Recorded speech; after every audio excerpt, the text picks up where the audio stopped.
It's the Full Court Press with Eric Franson and Jason Walker. Welcome back to the to the show that we're doing right now. Following the local teams, breaking down the biggest games with in-depth analysis and team interviews. There's going to be much higher expectations, sense of awareness of what we bring to the table. Join the show by calling into 435-752-1069 or text 435-339-0321. It's the Full Court Press. Throws, ends it. Yes! Caught! Touchdown! They did it! Eric Franson, Jason Walker, and Jason's concerned about people looking in on him. Yeah, I don't want the windows in here. Didn't say I didn't like the windows. I just wondered why they were here. Like, what's the functionality? Like a fishbowl. I mean, more so in that studio than ours. Yeah, because I guess they got like 3 windows. We have like windows on like almost every side. In fact, they do have windows. They have windows on every wall. Yeah. We've only got 3. Where we've got one wall that's just full of posters from 2004. Actually, 2004 posters sitting on the desk, but yeah, we have one wall that's plastered with Aggie football and basketball schedule posters. Yeah, at some point you guys stopped doing that. It looks like around like 2016 or 2017. Although we had hockey. No, 2019. Hockey brought theirs. Yeah, they brought theirs in because they saw this and they're like, "Hey, we'll bring you one too," and so we got it. Yeah, we've got their hockey schedule. I was looking at it the other day. We got this year's football poster up over here. Oh, do you? In the corner, yeah. Okay, I guess that one's over 2019. I guess the basketball, the newest basketball one I'm seeing, I think is the 2011-12. Not seeing a newer one. You have 2 of the 2011-2012. 13-14. You have 2 of the same schedule up there. One of them signed, though. I might steal that one. Oh, well, that one's got some value. Who was on that team? Brady Jardine's on that team. Yeah, that was a solid team. Yeah. Yeah, there were some guys on that team. Yeah, but one of them fell down now, and I guess you haven't decided to put it back up yet? This was even one of the good teams, the 04-05 team. Wasn't that one of the ones that won like 30 games? Or was that later? No, that's Ty Wesley. Yeah, that was a good team. Played the Puget Sound in an exhibition game. Wonder how that went. Speaking of Utah State basketball, they got their blue-white scrimmage coming up on Friday, and really that's your only time to see this team outside of regular games. They will not have an exhibition game. So if you want to see USU basketball and how they look this year, and bring your family on the cheap to see USU basketball, it's this Friday. They doing it in the Estes or?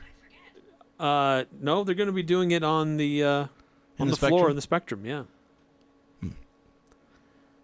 Yeah, that is just weird. They're not doing an exhibition, which exhibitions are kind of weird in general because they are becoming a little redundant because they do run these secret scrimmages. True. Which that's, I guess, serving more of the point because, especially the way Stu Morrill used to do it is it's almost like a preseason game. I mean, it is, but more like in the preseason the way we think of NBA and NFL where you don't care about the result. You're running the things you want to see. Yeah. And like they tell the opponent, we want you to do this, this, and this. This is part of your contract of coming up and getting paid to do this exhibition game is you will do these things. We want to see these looks on defense, these things on offense. And so it's preparation against, lesser competition. But in these, secret scrimmages, you can do that against each other and you also don't have to let everyone else see your plays. Right. There's no tape. At least you're not supposed to share any tape. Yeah. It's private. And Ryan Odom told me last Friday that Utah State will do 2 closed scrimmages against Power 5 opponents. Yeah.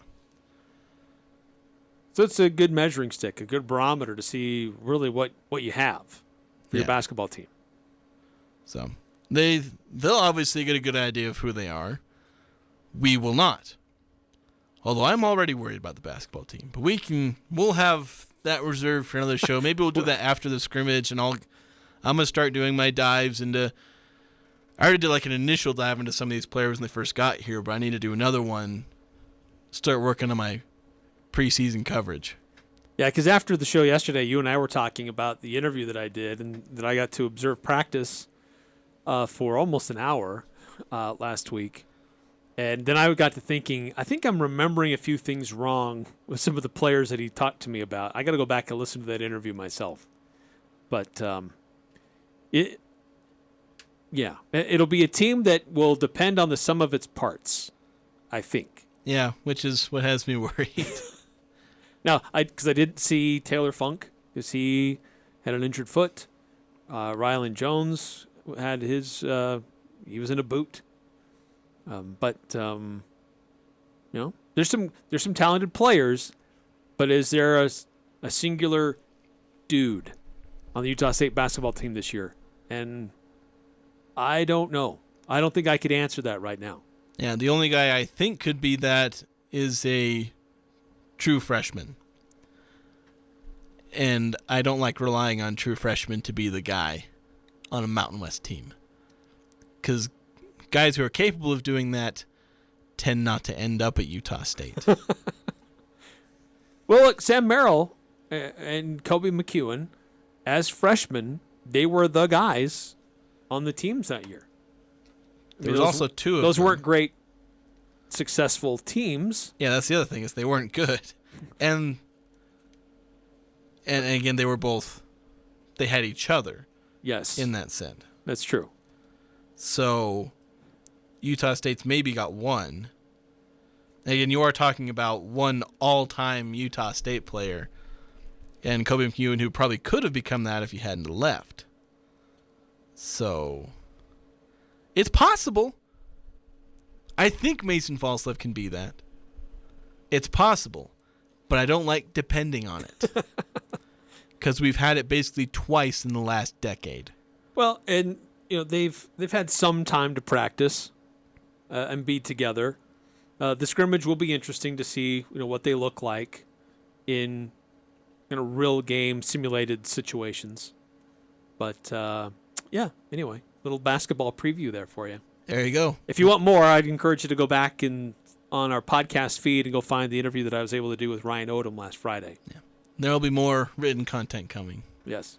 But really today, it's more focused on Utah State and Air Force. We'll get to a little bit about the Utah Jazz. They're in action tonight, 8 o'clock against Portland. And a stat that blew our minds and our player of the week. Because there were a few more things I wanted a couple takeaways more that I wanted to get from Coach Anderson and the players in previewing this matchup for USU on Saturday. And as we know, when you preview Air Force, let's be honest, you're not really previewing too much this player specifically or that player specifically and how maybe he changes the game one way or the other, because it's all about the system. You plug and play different people in every year, and it's pretty much the same thing. Every now and then, once in a blue moon, Air Force might have a big-ish and physical receiver that you kind of have to pay attention to, which is a bit of an anomaly. But look, this year's Air Force team is just like pretty much any other Air Force team Utah State has faced. And so it's more about preparing for the system than it is specifically the personnel. Because, one year to the next, a quarterback might be more mobile, might have a bigger arm. You might have a dynamic wide receiver, a crazy running back, or a linebacker who can change a defense or a defensive end. It really isn't like that for Air Force. Now, that being said, there are a few things to keep an eye out for this football team, and certainly one of them is when we're talking about their defense, this is a team that can play pretty aggressive and make it hard for you to move the ball. They give up yards through the air, but they're very stout in the run defense. And here's Coach Anderson giving a bit of a preview on what Air Force does defensively and what we might see, or what we expect to see on Saturday on Merlin Olsen Field. They do a great job. Number one, they shorten the game and they don't play a ton of snaps. I mean, they're not going to play typically a ton of snaps. They're going to limit your possession. So when their defense does go out, they're not playing 80, 90 snaps a game. They're keeping it to 50 and 60, which is manageable. They're extremely sound, well taught, and they don't make a lot of mistakes. They don't hurt themselves. they make you earn it. Now, we were able to get them in space last year and have probably the most explosive game against them all year, but that's not something you typically see them do. It is hard to score. They're physical.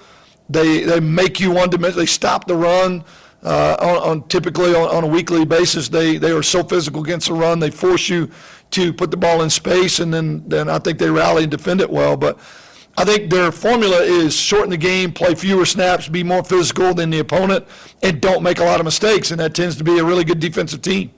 Yeah, that's the big thing with them is that their offense gives their defense a good breather. And so when their defense is on the field, they've got juice and verve, as Coach Calhoun likes to talk about. Yeah, the system works, and in running the triple option, it's a bit gimmicky given the modern game, but it has an advantage in that sense, where teams typically aren't ready for it. They're not disciplined enough to stop it, and these teams have it down to a T. And you can't properly prepare for the triple option. You try and get your practice squad to run the triple option, but do they execute it nearly as well as Air Force does? No. So they know all the things to do. These, the quarterback, when he's reading these different things, it's almost second nature to him. He knows which of the three options he's going to go with. So, and your practice squad quarterback isn't going to be able to do that. So Air Force defensively, they have 21 tackles for loss on the year. Utah State has 40. Now, it's tough to get tackles for loss against Air Force for Utah State to get tackles for loss. But USU has shown that they have an ability to make plays behind the line of scrimmage. This is a little bit different scenario this week than has been normal for USU. Yeah. But Air Force only 21, which that surprises me a little bit, that they haven't had a lot of tackles for loss from what we're hearing about this defense that they have. They make it tough to run, but they're not exactly blowing guys up and getting to the other side of the field.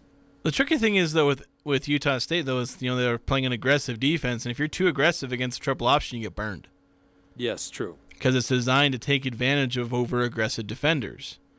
So, and you mentioned not being able to get too many tackles for loss against the triple option. That's, because you usually have to have a ton of great individual defensive plays where you're covering two lanes yourself, or two options by yourself, because then he's out of options. If you manage to cover the running back and the quarterback somehow, or just get to the quarterback too fast, then you can get a tackle for loss. That doesn't happen very often because the way it's designed, you're supposed to be able to get out of that kind of situation. And this is, I've always heard this about teams trying to defend against Air Force, is that you have to be disciplined in your assignments. Once you start to freelance, that's when they will kill you. You stay on your guy, you focus on your person who you're assigned to, and don't try to make a play to cover for somebody else. What you think is something that's maybe being lax or somebody's not quite getting there. Once guys start floating around trying to do other things, that's when they hit you with the big explosive play because you're out of position and you're not following your assignment. Yeah, so that is the song and dance every time you play a triple option team is cover your own assignment. And all 11 people have to play their own assignment. And especially when you're defending the pass, which, that's the trick play of the day is. And so you got to be ready for it and be disciplined. Here's Coach Anderson talking a little bit more about that triple option attack. I've played against triple option teams most of my career. You find out very quickly in the game if your plan is going to work or not.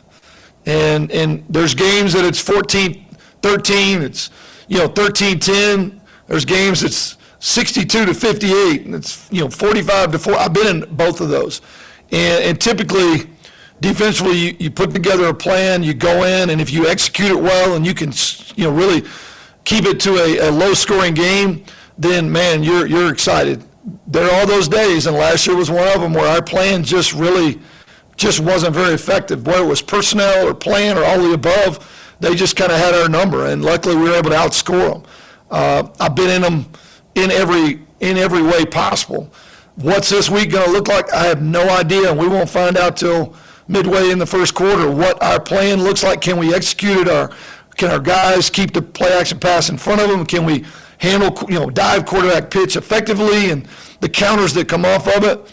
Man, it is a huge challenge, and games, you don't tend to see games kind of in between. You see either really low scoring and a lot of punts and a lot of stops, or it's the exact opposite. It's a shootout. You just don't see a lot of games in between with these guys and these styles of offenses, if that makes sense.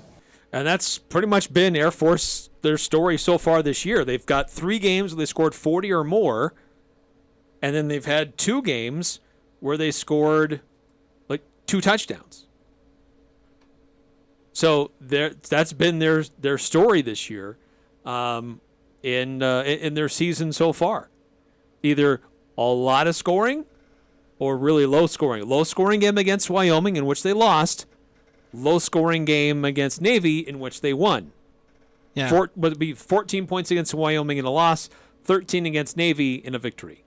Yeah, and it needs to be a low-scoring affair for Utah State to have a chance in this one, in my opinion.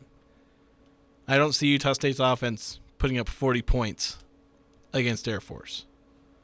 So they need to have this be a game that's in the teens or the 20s. That's the ideal. That's the ideal. But I think this is a Utah State team that has to be able to get up on them early. That'd be nice, but when is But Utah that doesn't State phase Air Force when does like it would other teams. When has Utah State under Blake Anderson ever gotten out in front of anybody? San Diego State is like the only example I can think of. That's a fair point. Like literally everybody else they were behind. So, and one thing that's interesting about Blake Anderson's comments, he's been coaching against triple options most of his career, and I probably need to look back as far as his time as like coordinators, because in his head coaching career, I'm pretty sure last year was his first time facing a triple option as a head coach. He does have, a decent amount of time as a coordinator, and I've not looked into that. He was at community colleges, Middle Tennessee, other places. Probably ran into a triple option team at some point.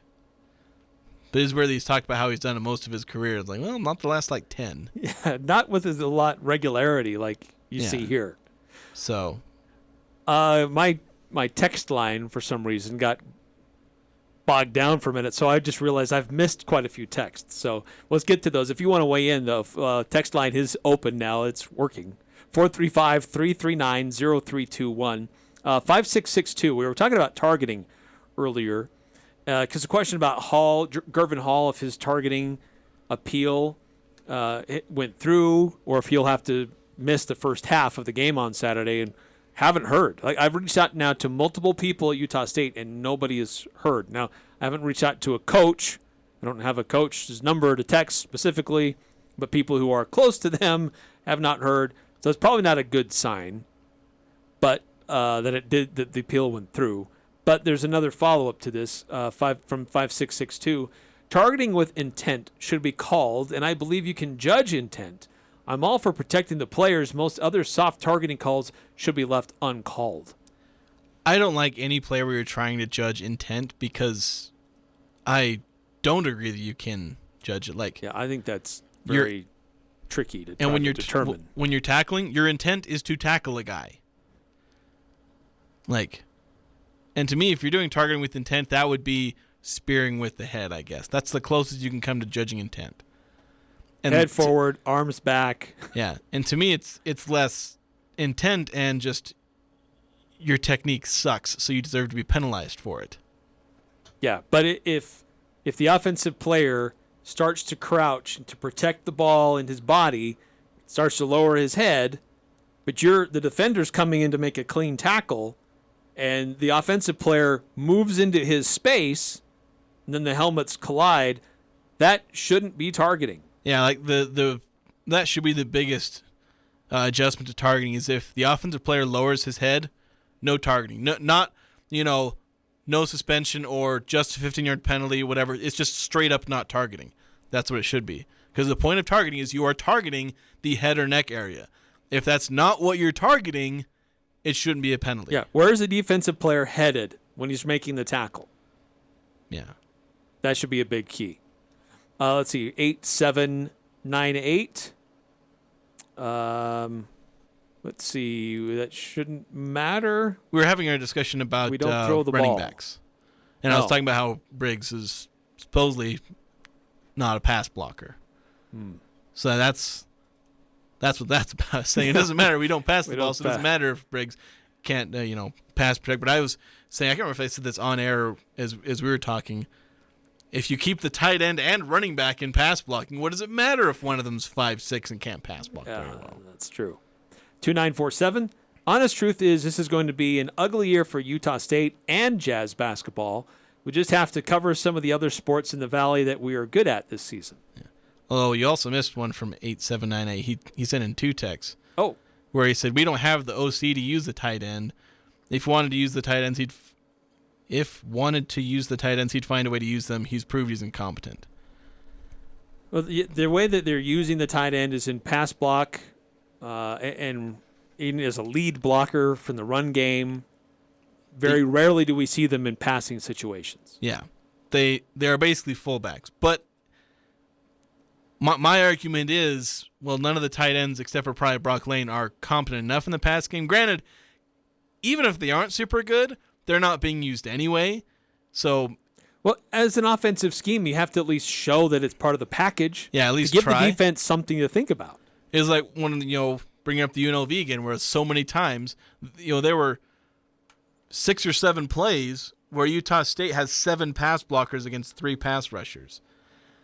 So, I guess to that point, while you're saying maybe they aren't competent enough, again, at least show. Maybe they can catch a few passes. It's better than an incomplete when you're only throwing 3 wide receivers against 8 defenders. But as far as them being used a ton and being like features in the passing game, well, they're not good enough. And that's why Brock Lane's injury is big, because he is good enough in the passing game to be that. The others, there's some scheme issues, but I think it is also just does play with personnel. Personnel issue more than anything, yeah. And then 2947 with covering other sports that we're good at this season. Yeah, I mean, cross country, it's both men's and women's cross country made it into the top 25 of their respective polls this week. That's cool. Yeah, I don't know what sports Utah State's going to be good at this season. They're doing okay in soccer right now. They're good in volleyball. Yeah, volleyball's had some big wins.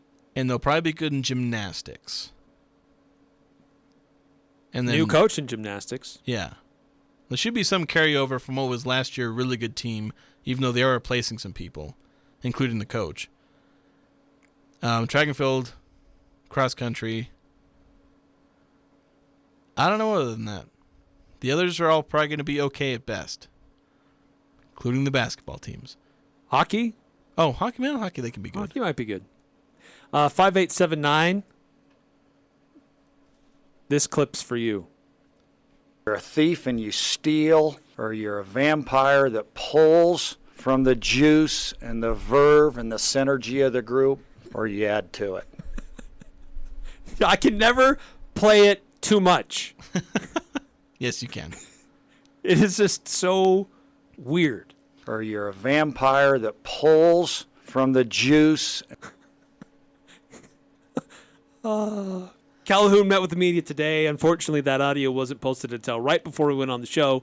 So I don't know if he had other weird crap that he said today. This time he If talked so, about being, we'll use it tomorrow. this time he talked about being a zombie and eating people's brains. And, Oh, so weird. or he whined about being the homecoming opponent again. Or that Utah State has an old football team.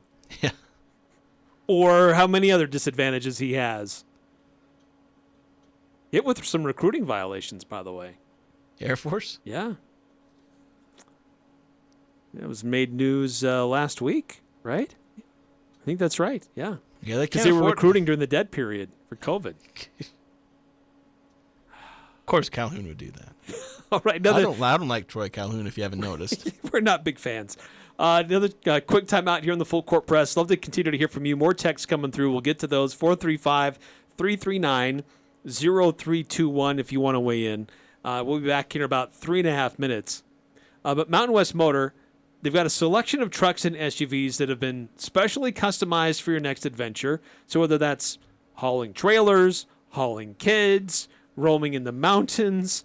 You're going to head off to the hunt. If you want to just have a sweet ride, go check out what their inventory looks like at Mountain West Motor. Or you can check them out online, too, and see what their inventory is there, mwmotor.com, or stop by and check them out in person at 615 North Main in Logan. It's USU Homecoming Week, and you can show your Aggie pride with a stop at the Aggie fans' favorite place to shop, and that's Locker 42. They have a store full of everything Aggie. Aggie logo jackets and hoodies and long and short sleeve t-shirts. Pick out a new Aggie hat from dozens of hat choices as well. Game time temperatures will be cool, but you can stay warm with a plush Aggie blanket. Shop the Locker 42 location that's the most convenient for you. 1430 North Main next to Little Caesars, and the flagship store downtown at 36 South Main. Cache Valley Ear, Nose, and Throat, the Allergy Clinic, and the Hearing Aid Center are now located in Providence, and Cache Valley's newest and most up-to-date medical clinic located at 2245 North 400 East in North Logan, just south of Cache Valley Hospital. The entire staff and Dr. Benyon, Blotter, and Robinette look forward to helping you and your family at this state-of-the-art medical facility. Cache Valley Ear, Nose, and Throat is now located in Providence, and their new office at 2245 North 400 East in North Logan. Go to CacheValleyENT.com for details. Most insurance products, including SelectMed, are accepted. What's more important than sleep? Granted, some things are, but not many. This is Ryan at My Mattress, and here we offer the best solution to better sleep, a better mattress. IntelliBed, the gel mattress, cradles your hips and shoulders while providing the best back support possible. Or come in and choose a Tempur-Pedic that boasts 93% of their owners love their bed. My Mattress, offering the best sleep possible by the South Walmart. You lead a busy life. When do you have time to get your vehicle serviced? Valvoline Instant Oil Change in Logan can help. They're now open on Sundays to better serve you. If life is too hectic during the weekdays and Saturday is crazy like normal, go see them on Sunday. Get your oil changed, and they'll also check other fluids and recharge your AC. Stay in your car while their trained pros service your vehicle. Valvoline Instant Oil Change. Open 7 days a week across from Angie's. I'm here with Mark Anderson from Anderson Seed and Garden. Mark, can you tell us a little about your experience with ChemDry of Northern Utah? You know, our carpets get really dirty at Anderson Seed and Garden, and we clean every January. Our timing is kind of difficult. I called Daryl, and he was amazing to work around our schedule. They came in and cleaned our carpets. They looked like brand new when they were all done, and they've just been amazing to work with. ChemDry of Northern Utah. ChemDry of Northern Utah. 435-752-6100. The Aggies, Jazz, high schools, even the Pee Wee's T-ball team. It's the Full Court Press on Sports Talk Radio, The Fan. You know, losing Sandy and Phil for the season has been really hard, but Bo Miley and Tavian Coleman have done an excellent job stepping up. There was no hesitation for them, no fear. They just stepped up when their name was called, and they've been doing a great job. I know that as the weeks go on and as practices keep going, that they're going to get better and better, and I trust them 100% to play for us and play alongside us. Hale Motuapuaka, and there's been some guys go down to injury there on that interior defensive front for Utah State, and it's going to be a war in the trenches, as he talked about on another bite. But this is a team relying on some young, kind of unproven guys in a complicated system that's coming at them on Saturday.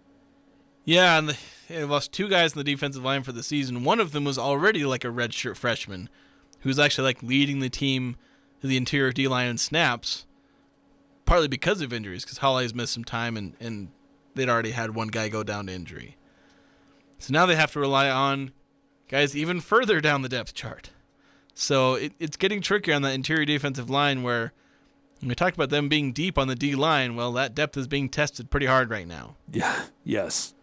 Yeah, and against an opponent where that's tough to get your first looks. Yeah, triple option, when you have great defensive linemen or even sometimes great linebackers or both, that's where you're stopping them, because they're making dynamic individual plays or just dominating all their matchups. When everyone dominates their matchup in the triple option, it doesn't go anywhere.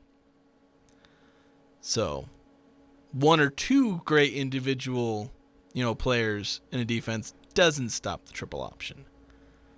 So it's nice to have Halle, and it's nice to have, Grishik or Vaughns or Joyner or Tafisi, playing well, but you got to have everyone.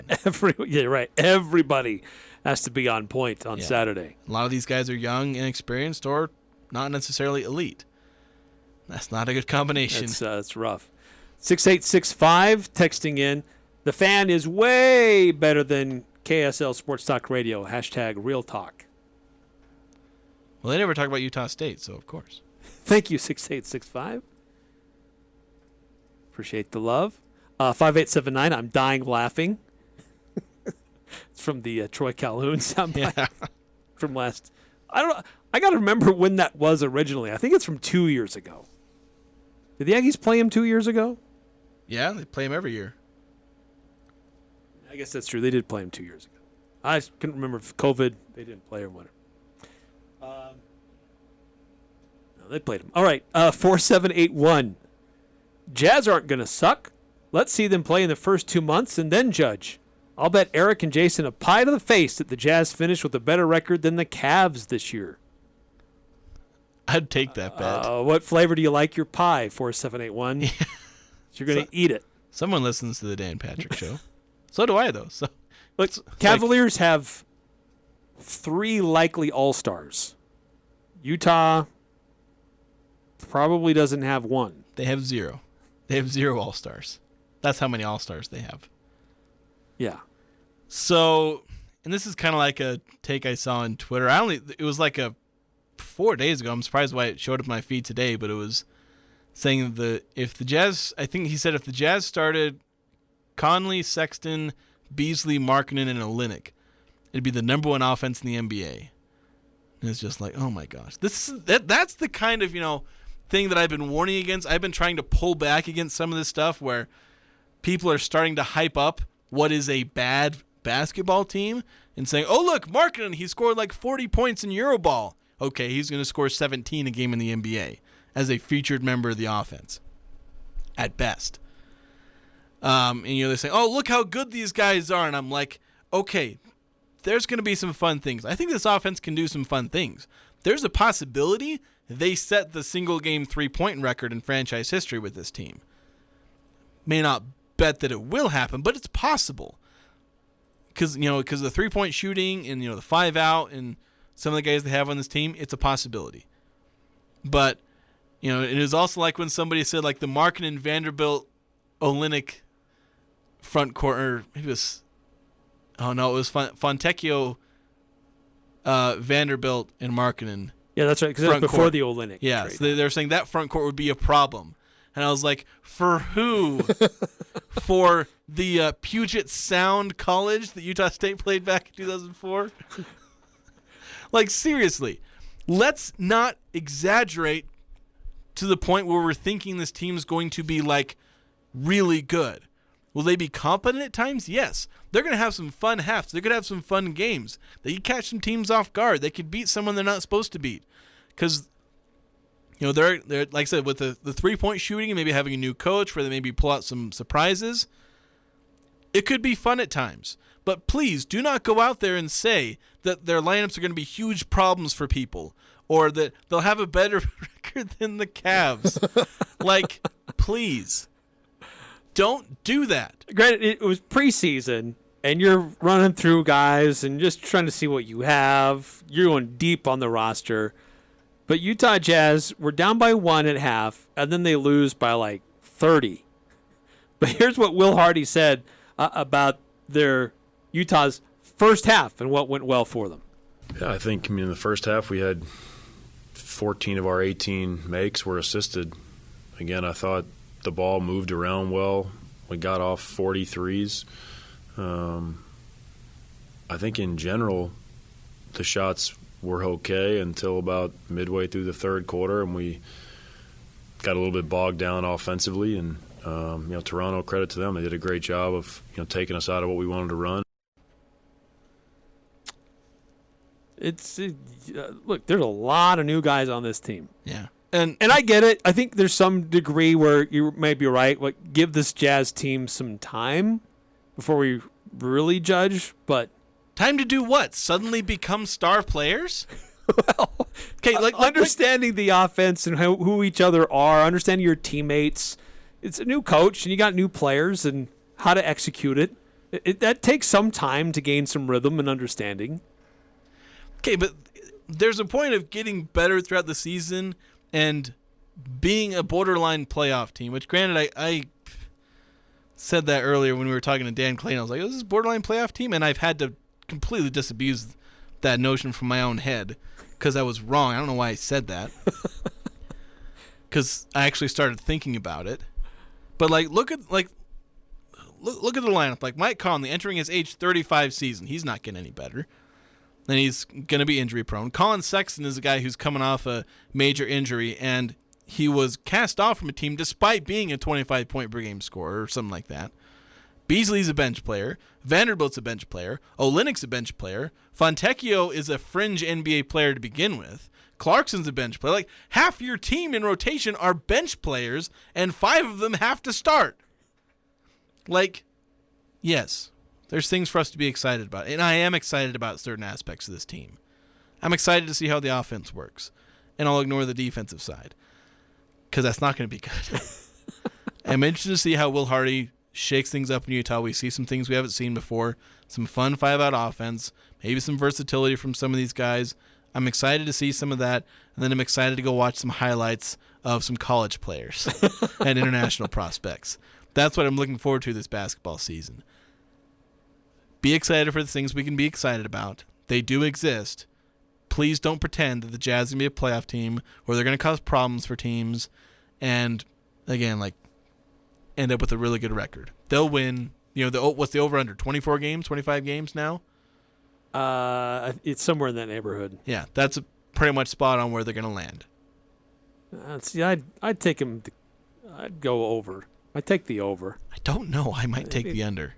A couple more texts from 4781 wanting to know what flavor of pie we want. If we get a pie in the face, I'd probably go with the coconut cream. It'd go soft in the face if I'm wrong. Also, Clarkson can be an all-star.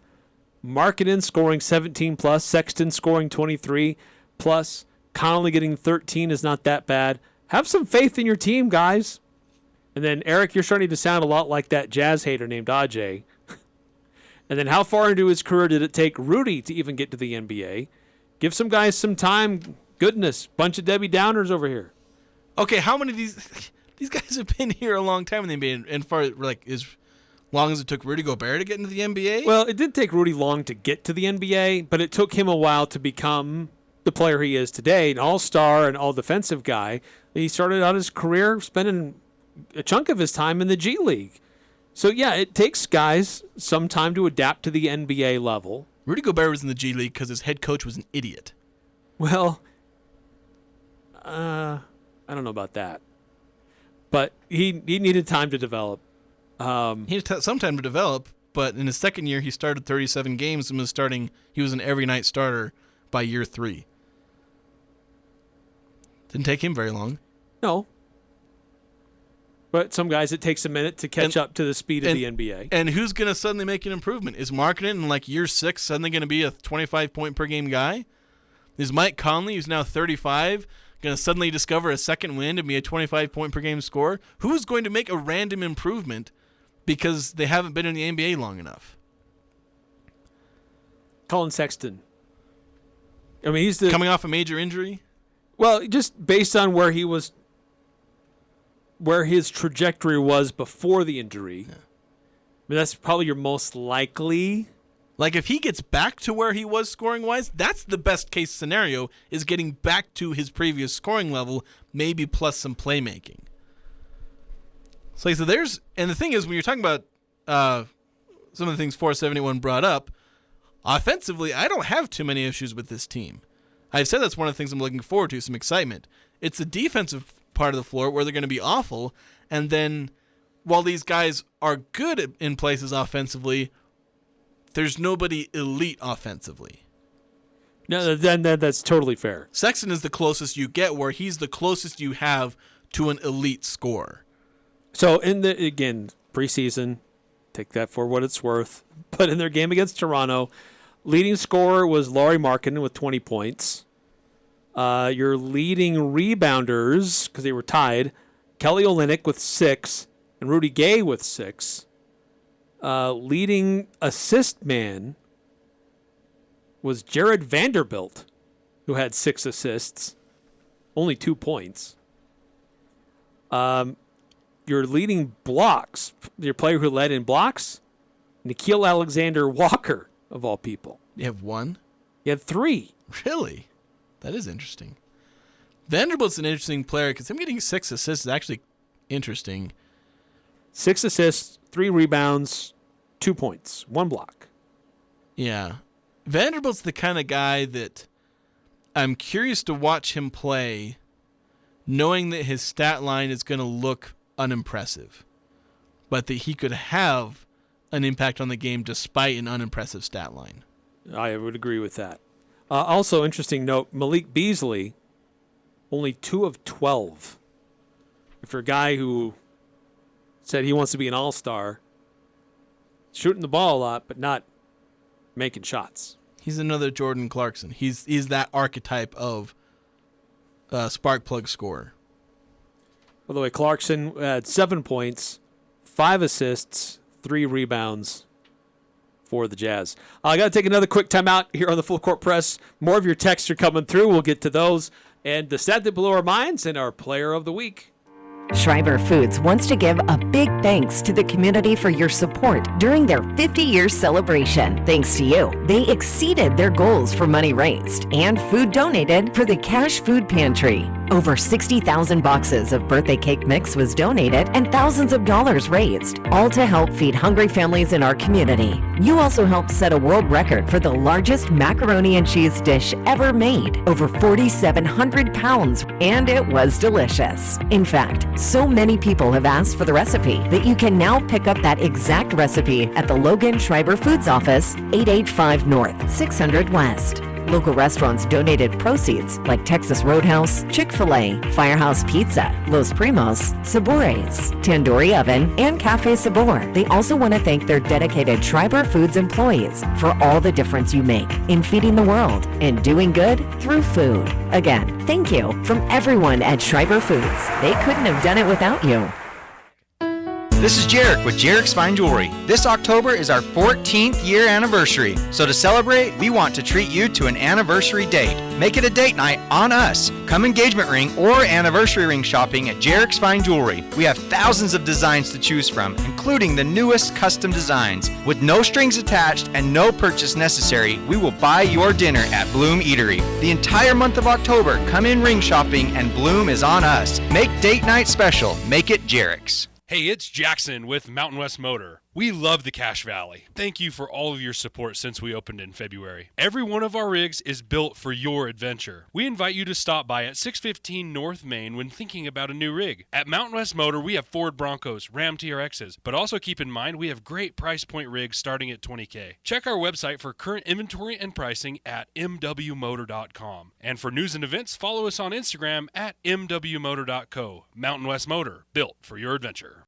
Hi, this is Tyler. Recently, my father passed away, and White Pine provided the funeral services for our family. They were friendly, thoughtful, and attentive to every detail. You know, it isn't often that a loved one passes away, so it was very important to my family that everything be handled just right. Because my dad was loved by so many people, we had a lot of family and friends that traveled from out of town. I really appreciate how White Pine Funeral Services made sure everyone was comfortable and that the focus was where it needed to be, on my dad and my family. They really took care of us during this tender time. Hi, my name is Chad Mangum from Aggies Home Health and Hospice. For the last 21 years, I've been providing nursing services to the community of Cache, Box Elder, and Rich counties. Aggies represents the breastplate of Zeus and is symbolic of being a protector of the community. At Aggies Healthcare, we know you will experience the difference. With our core values of character, experience, and trust, we know that we can meet any of your healthcare needs wherever you call home. Call us today at 723-9000 or check us out at myagis.com. They never could play it, but they sure can talk about it. Eric Franson and Jason Walker on the Full Court Press.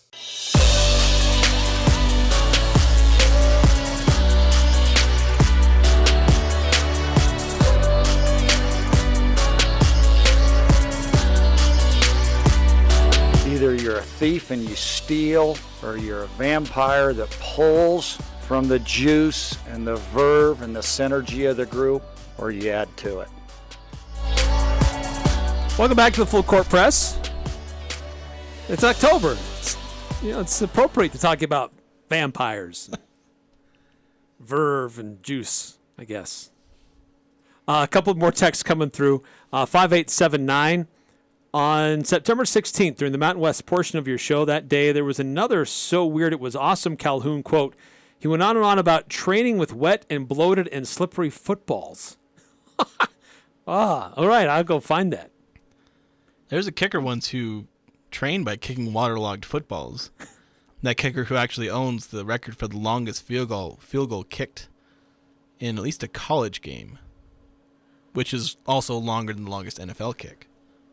I'm making a note. September 16th, this week in the Mountain West. Oh, okay. Next. Gonna go find it. I'm going to go find it. 7994, over-under for Jazz wins on the season. Line is set at 28. What's your pick, over or under? So when you said it was 25, you were taking the under. Yeah. I think I'd take the under. I think I'd take the over. 30 sounds more of what's in my head. I think a couple of these guys are a little injury prone. We're probably going to miss games from Conley, Sexton, and Olynyk. That's going to be hard for an already bad Jazz team to deal with. 4781, Clarkson can make a huge jump. A difference in the system can help him. I'll take any of our guys' defense over the bum Donovan Mitchell any day. What jump is Clarkson going to make? He plays 27 minutes, takes 15 shots a game, and averages 16 points.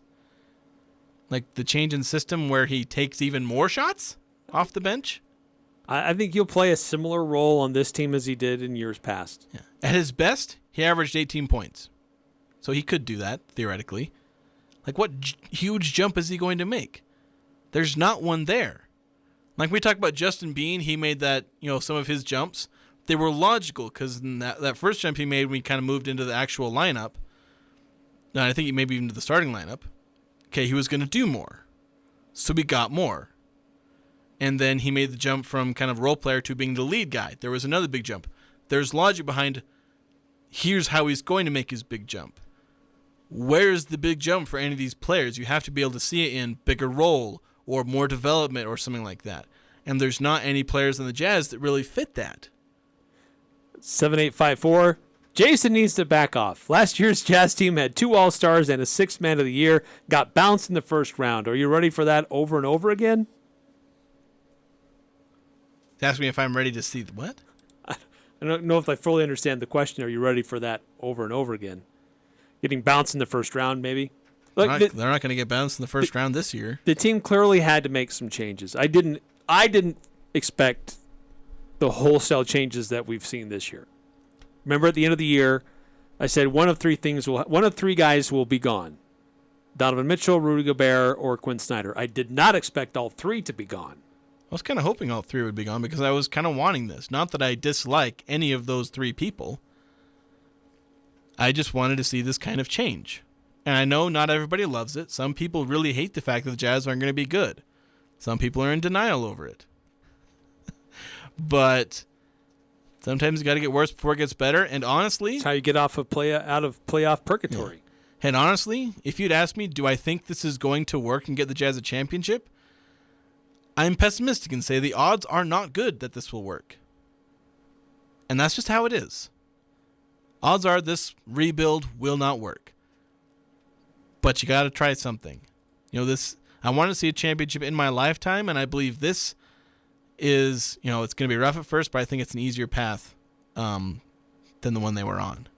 All right, another quick timeout. When we come back to Stat That Blew Our Minds and our Player of the Week. Cold weather is here. Let the gold medal winner in the Best of Northern Utah's Fireplace category help you update your home with Heat and Glow's full line of gas or wood-burning products. Building a new home? Let the professionals at Advanced Fireplace and Stove design and install your fireplace. From traditional to modern, Heat and Glow has something for every design and every budget. Install a product that will allow your family to make memories for years to come. Stop by at their showroom or visit them at advancedfireplaceandstove.com. Thermo Fisher Scientific is hiring for their manufacturing, distribution, and warehouse team. And that's great news for anyone seeking a rewarding career. Thermo Fisher offers positions across multiple shifts, competitive compensation, health benefits, paid time off, bonuses, and an excellent work environment. Help Thermo Fisher make the world healthier, cleaner, and safer. Visit job.thermofisher.com and search Logan. Thermo Fisher Scientific is an equal opportunity employer. The Full Court Press on Sports Talk Radio, 106.9 FM, 1390 AM. The Fan.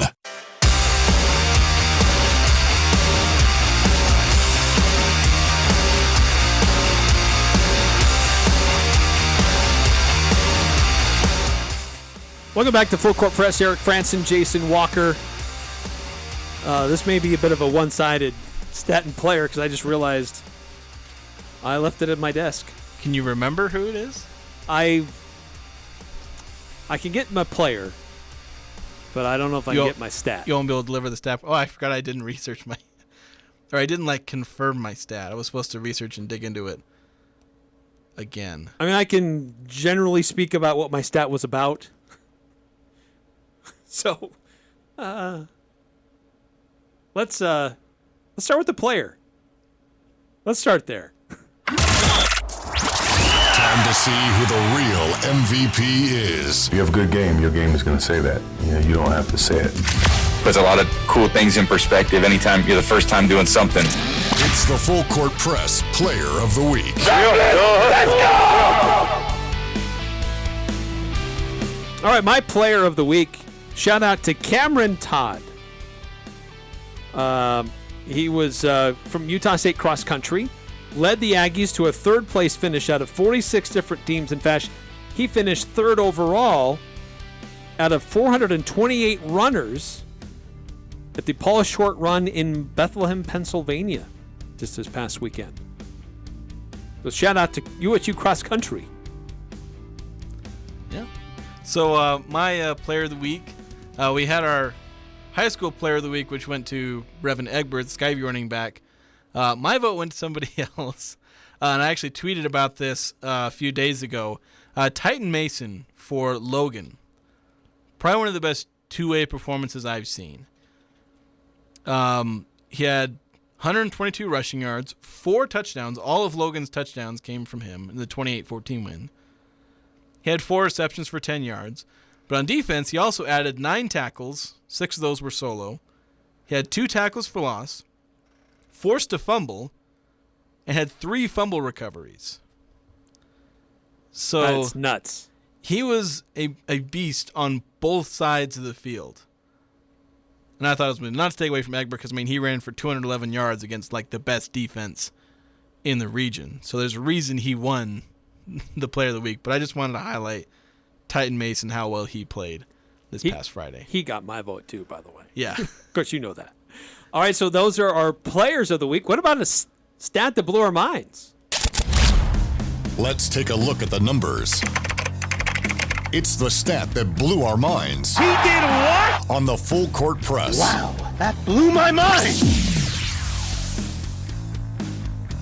I found my stat. There you go. I was able to recover it. This is baseball. Dodgers, first National League team to win 110 games since the 1909 Pirates. And that's interesting. But here's what blows my mind. 94 of those 110 wins have come by multiple runs. And that passes the 1998 Yankees for the most of such wins in Major League Baseball history. There you go.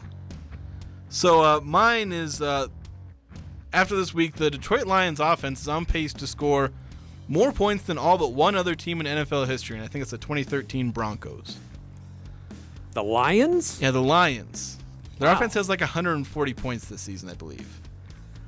But they're also on pace to allow the most points in NFL history. So they're scoring a ton. And this last week they lost 45-42 or something like that. I think it was 45, 42, or 41 or something like that. That's a lot of the NFL. Seahawks scored 45 and the Lions scored 41 points. So kind of indicative of their whole season where they score a ton of points but also give up a ton of points. Isn't it? Did I see this earlier too? That Detroit has the quarterback with the most touchdowns and the running back with the most touchdowns through the first 4 games. I cannot confirm that. I wouldn't be surprised. I picked up the running back in fantasy and then didn't put him in my starting lineup as he proceeded to score 2 touchdowns to have like 100. The former BYU running back, Jamal Williams. That's always fun when you pick somebody up and then you don't start them and they have a big game. Yeah. Yeah. Probably play him in the future, though. Probably a good idea. Good idea. Yeah, the Lions are the 6th team in the Super Bowl era to have both the pass touchdown and rush touchdown leader through 4 games. And they're 1-3, I believe. That's not great. Nope. Hey, that's going to do it for us tonight here in the Full Court Press. Thanks for tuning in. A lot of great interaction on the Full Court Press text line. Always appreciate you guys weighing in and being part of the show. Always makes it fun. Don't forget, if you missed any of the past shows or other parts of the show that we did today, past episodes, past interviews, you want to go back and listen, go find it on the Full Court Press podcast feed, wherever you find podcasts. Also, you can listen on our website, 1069thefan.com, or on our very free and easy to download 1069 The Fan mobile app.